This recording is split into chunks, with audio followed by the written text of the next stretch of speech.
Hi అండి. ఈరోజు chicken పచ్చడి ఎలా చేయాలో చూద్దాం. ముందుగా హాఫ్ కేజీ చికెన్ని తీసుకొని శుభ్రంగా కడుక్కోవాలి.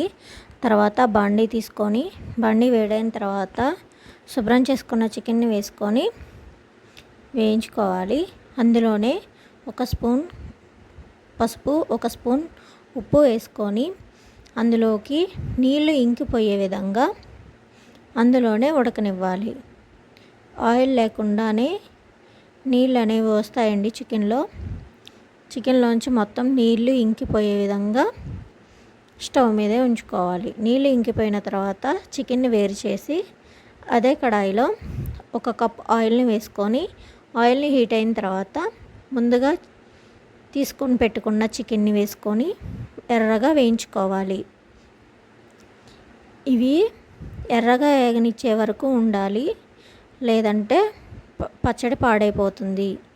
హాఫ్ కేజీ చికెన్కి ఒక 250 గ్రామ్స్ 25 గ్రామ్స్ అల్లం వెల్లుల్లి పేస్ట్ వేసుకొని పచ్చివాసన పోయేంత వరకు వేయించుకోవాలి.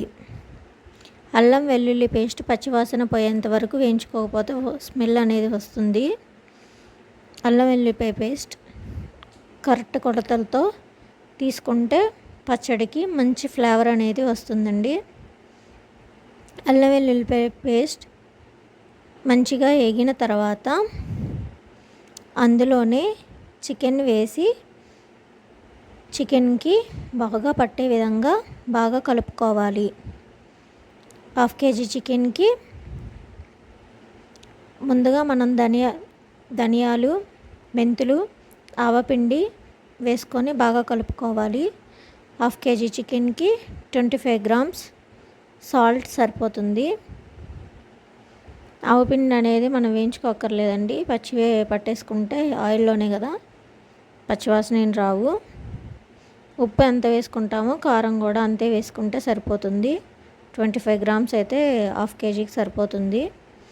కారం అనేది మాడకుండా బాగా కలుపుకొని ముక్కకు పట్టే విధంగా బాగా కలుపుకోవాలి.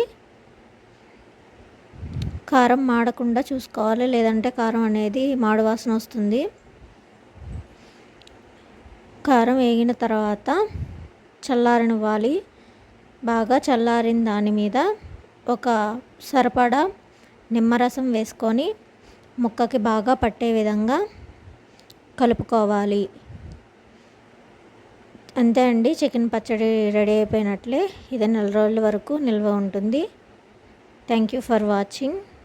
మా వీడియో నచ్చినట్లయితే లైక్ చేయండి, షేర్ చేయండి, కామెంట్ చేయండి.